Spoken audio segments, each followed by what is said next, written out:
love it.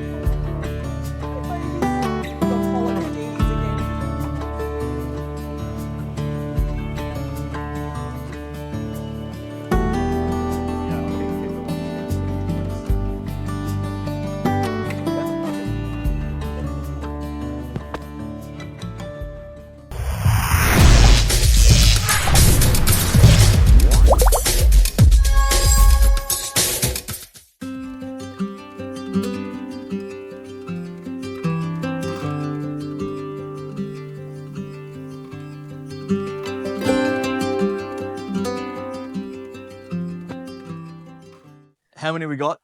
11 puppies. And 7 females? female, 4 male. 8, 9, 10, Wow. 11. Yeah, yeah. All right. Can you talk me through a couple of these guys? Yeah, in terms of temperament. Yeah, let's talk through. Let's go from high drive to lowest. What do you reckon? High drive to lowest. Okay. Yellow, this one, female, very, very assertive in the whelping box, very pushy, barky, growly. Yep. Bickers with all the other dogs. Really tries to assert herself. This one's another one that's also quite. This one's quite quietly assertive, if that makes sense. She doesn't. That's another female. She's the biggest female, 3.1 kilos at the moment. Yep. So she's. Again, quite assertive in the box, quite confident, inquisitive and all that kind of stuff, but she's not really barky, not really, fighting with the others. Yep. Yellow collar, male, fights a lot. This one and this one, always bickering, always at each other. But in general, they're relatively quiet. The one, where is she? I bet you her collar has come off. There's 2 with no collars I can see so far. Oh, 3. Some of them have lost their collars. That happens. Can you tell them apart without the collars? I can. Which is so weird because you think, oh no, I'm not going to be able to, but you actually can. So Especially the amount of time that you spend with them, yeah? you do. So there's a male in here that's already been assigned to someone, and he is probably the biggest male as well, but he's also, I'm going to use the word balanced because that's the way I see him. Yep. He doesn't fight or bicker in the litter. He's happy to be on his own. Like if they're sort of playing and causing a ruckus, he kind of just, if he's sleeping, he's not getting involved. Yep. If we turn the light on, he might go, "Wow, wow, wow," and then he sees it's you and it's, really happy. Yeah. Yep. So he's quite balanced. But in general, most of them are quite like that. Other than that one, and that one that tend to make the most ruckus. Yep. The rest of them are quite quiet. Inquisitive though, and you can do anything to them. I flip them upside down, I rub their tummies, all that kind of stuff, and they'll wriggle initially and then they just lay there. So what sort of environmental stuff have you been doing so far? So in terms of like sound exposure, we're exposing them to any sound we can think of. Awesome. We put sound like New York City sounds or farm sounds or whatever it might be. Yep. So obviously because you've got, something like New York City sounds, you've got cars honking, beeping, emergency services, vehicles, traffic, all that kind of stuff. We just put it on all day. Perfect. And then we change it up. Farm sounds, it might be animals, tractors, vacuum cleaners going every day, all around. They're not fussing. The blender to blend their food. Yep. I actually said to him this morning, it'll be funny if when they go to their new homes, they get really excited about people that are making juices and stuff because we blend their food and they're so excited when they find out that that's happening. You've probably conditioned them. Probably a little bit. Yeah, blending means food. Yeah, means exactly. food. Because initially I would grab the thing and go, look, and they start getting excited. So I said it'd be funny if they all suddenly have this obsession with blenders. Really cool. So they just do this kind of stuff basically. Like they're pretty chill. In the car even, like this was their first car ride. Yep. They were a little bit whingy in the beginning, but yeah, that's what they make that little sound and they're climbing up. And I think it was more maybe them communicating with each other because they weren't in the same container.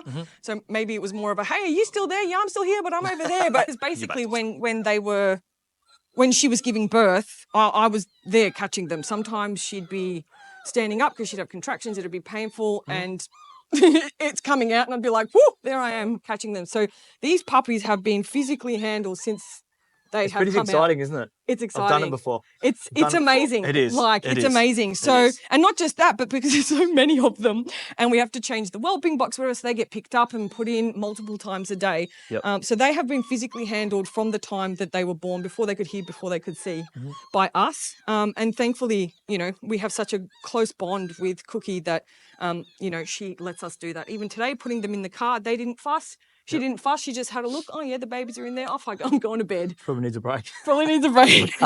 So, you know, that's the other thing, though. They are, look at their face. They're just so cute. They are very Wrapped around each other. Yeah, yeah. They're very, very owner-focused dogs. They will do whatever their owner wants. And if they've got a close bond with their owner, it's your best friend for life. Yeah. Yeah. The pup and bringing him home and everything. And I reached out to the lady and I said, listen, I've actually picked one for you. And I think he'll be perfect for you guys. No collar. And she said, yeah, in the videos and stuff you sent us, we were going for no collar too. Her husband, her husband is an experienced dog handler in law enforcement. And so has had exposure to different types of working dogs and owned Dobermans when he was younger. Sounds like a perfect match. Perfect match. So, so I was pretty happy with that selection as well. But, you know, you can pick them up and they look so cute and they look so adorable, but they're going to get bigger and that jaw's going to get bigger and those teeth are going to get bigger. Yes. And, you know, you've got to be very mindful of, you know, what behaviours you're encouraging or what behaviours you're permitting when they're little. Same as, you know, when we spoke, you know, about conditioning them to different sounds and exposures. Yep. If we condition them now and put all the sounds on and put music, I mean, if you ask them, they love Andre Rieu. They love it. But they also love, you know, EDM and they love Metallica and they love, you know, all sorts of different music because we play playlists from all different genres, all different sounds, you know, whatever, because one day they might be doing that. They might be exposed to that and you don't want them to freak out on their family or whatever. 100%. So, and like I said yesterday on the phone, we did it as soon as when we had a litter in the army, as soon as they were born, we had them in the area and we were just playing war sounds 24/7. Not too loud or anything like that, but slowly over, you know, as the weeks go by, just turning it up just a little bit. Those dogs that actually got through and passed our program, most rock solid dogs we've ever seen with sounds. And, you know, they can be a couple of meters away from a door while it explodes and just love it. And then as soon as it explodes, they get sent to going. Or there's gunfire or there's explosions, wherever it is, it like revs them up and they get excited. They're not freaking out. They're not freaking out. Yeah. Because, you know, they are pretty close to the doors sometimes. Yeah. You know, I remember like with my work dog, especially, you know, for example, it'd be about here. So a couple of meters away from the door, I would generally hold my dog's head against my leg and cover his ears just to help with that because it's going to blow. It's going to blow. And I just, you know, don't want him having any dramas with his ears. Yeah. Because if he goes in and it starts ringing, then he's got a sense that's sort of been lost, you know. And it's, as well as when the dogs were on helicopters before they got on, we would always have earmuffs on them before we got on the helicopter. As soon as we land and the helicopter you know, takes off, then we take them off. Yeah. They're not ringing in the ears. They can hear everything and that we haven't lost a sense. Yeah. So it would take, you know, probably a good couple of hours for their ears to go back to normal, even longer. Yeah. You know, depending on how long the helicopter, you know. The last thing you need is when you're in that situation for them to not be able to have all their senses exactly right. Exactly right. Yeah. And look, this is what he does every day. Every day he's kissing, he's cuddling, he's exploring with his mouth. Yep. Cook is a little bit like that. She's very mouth forward and feet forward.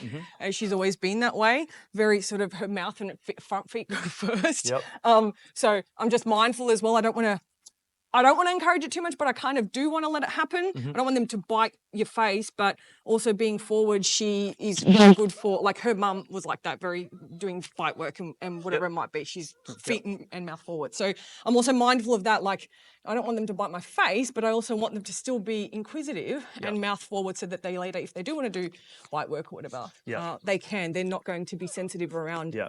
And I mean, they're puppies at the moment. And they're puppies. And they're teething and all that kind of stuff. But yes. It's very calm. And very calm. All of them.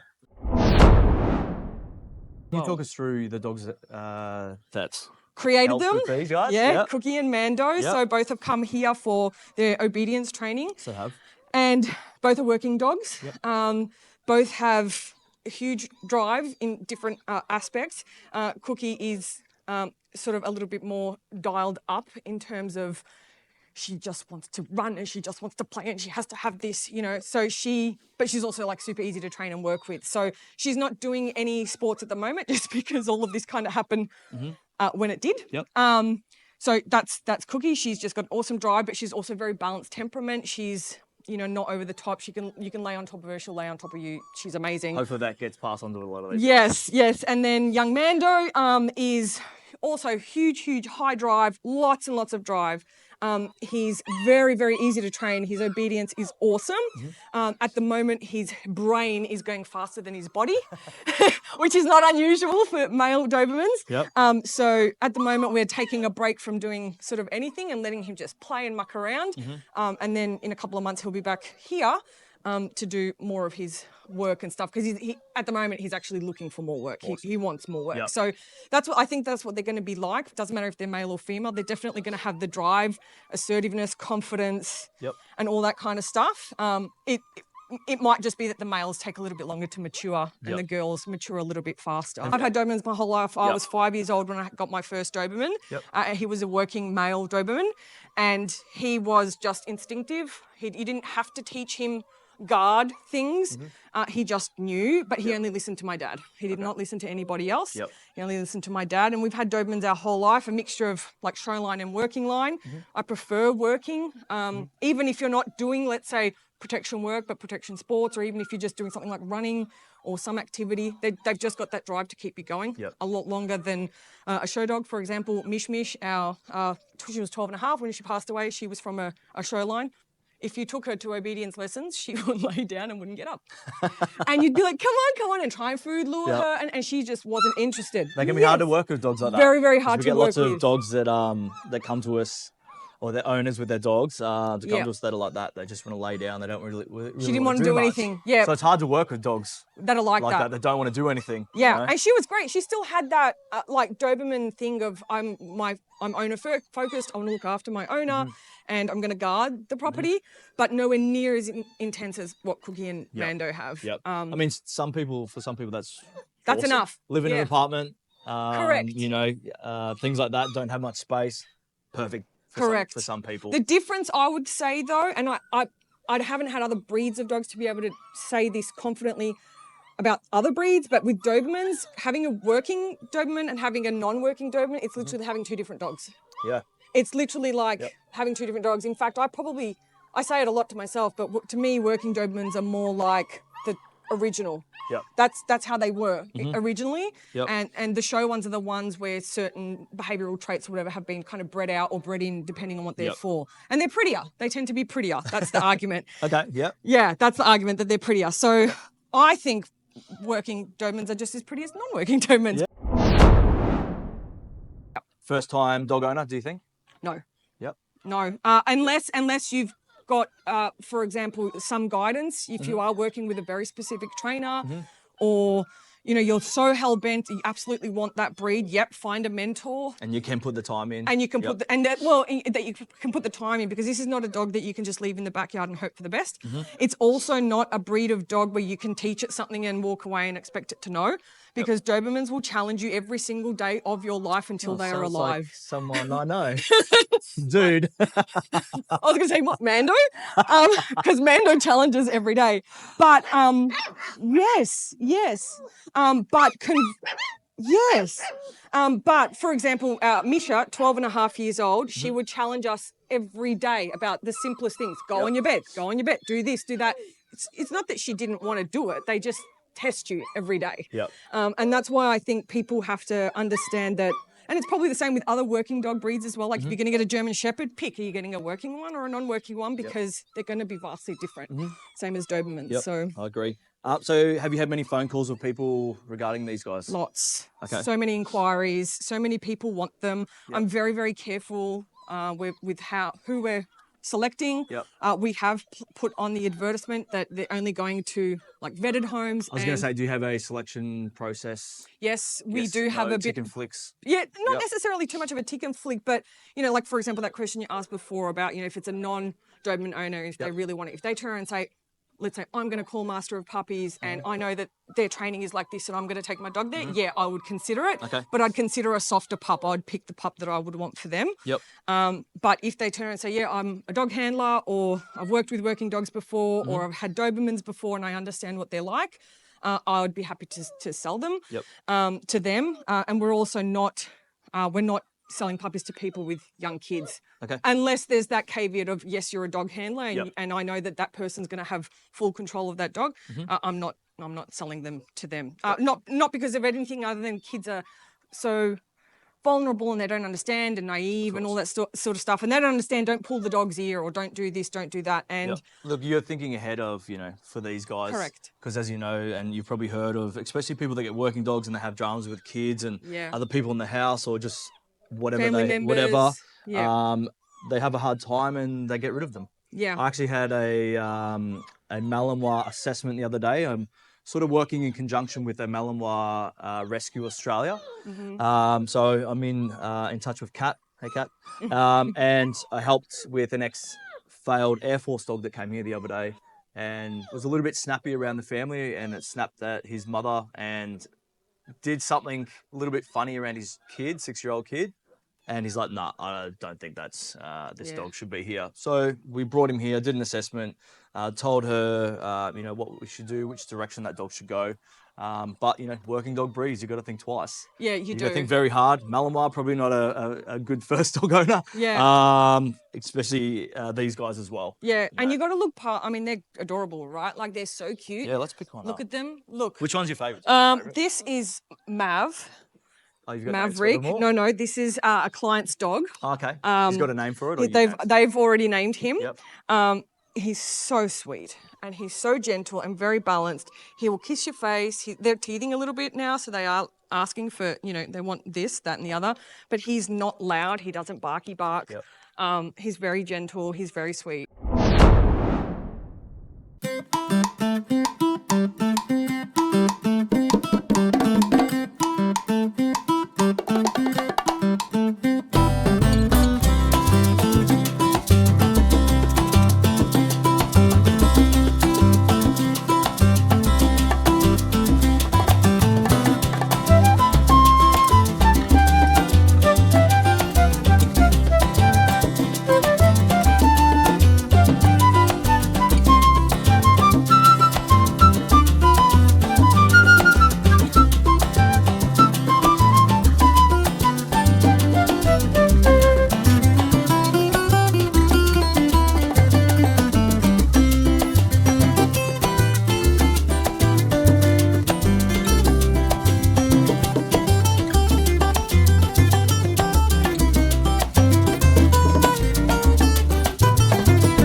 Do you want to talk through what you've got? Yes, so I currently have a little bit of very super clean puppy mushy food. This is being introduced this week just to make their food a little bit more solid. We're using some puppy milk replacer. And normally I also have puppy kibble that gets blended, but just because we needed to be a bit more mobile, I didn't bring it. So that's a loud plane. That's a stereo over there. Oh, I was like, that's a loud plane. What I do, I normally blend it all up and it's a little bit finer. So I just brought this because I can kind of hand mush it. Yep. But the puppies love this. When Cookie was weaning, we also had her on this in case they didn't want to bottle feed or whatever. So they're kind of used to this stuff anyway, and they were getting it through Cookie's milk. Yep. So that's what we're doing. Sweet. Just making a bit of food for them, and we're going to show how they eat. Here we go. They do have teeth, obviously not teeth. Their teeth are growing. They can't eat hard food at this point in time, but they can absolutely eat this kind of mushy food. Come on. Come on. Come on. Come on. Yes. Come on. Yum, yum. Come on. Good.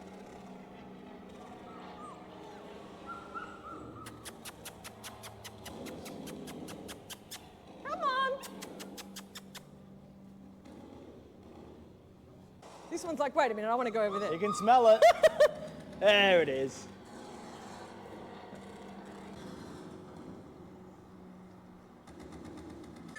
I love how they're looking at the speaker. Yeah, they're looking over towards it, They're aren't like, they? wait a minute, where's that sound coming from?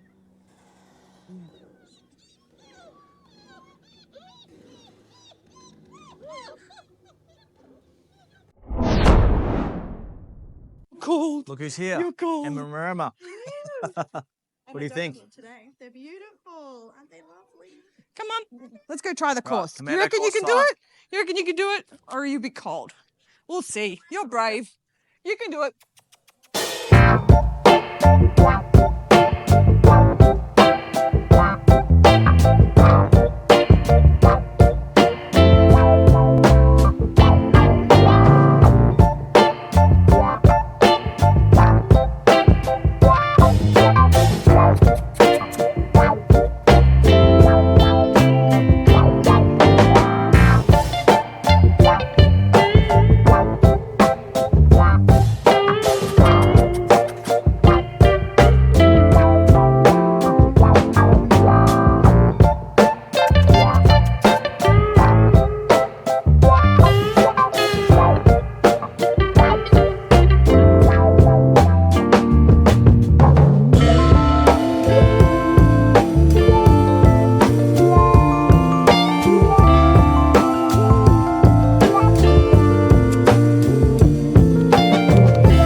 All right, cool. So what a day with how many puppies again? 11. I forgot. What you said is like 101. Yeah, he does. 101 Dobermans.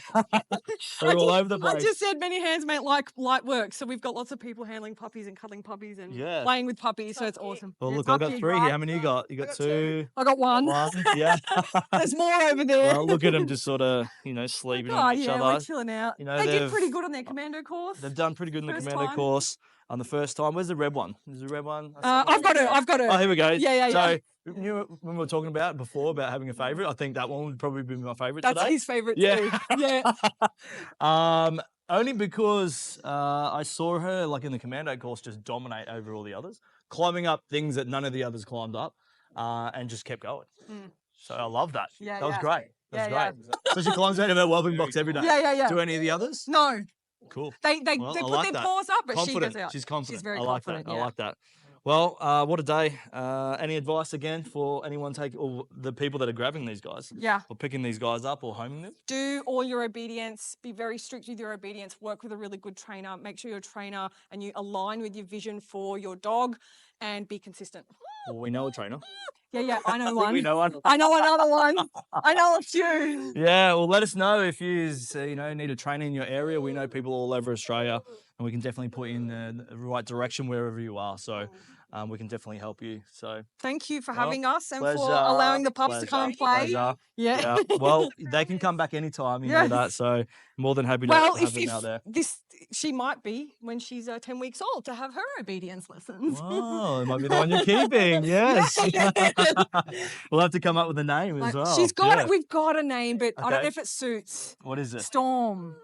Because every Oh, time there's something to do with the dogs, there's a storm, there's rain, there's something. I like it. Cook was born. It was The meaning behind it. There's a meaning behind it. Storm. Yeah, So that's what the account's called. Stormforge. Stormforge Working Dogs. Yeah. Yeah. All right. Well, thanks for bringing it along. Thank Appreciate you. it. You. Pew, pew.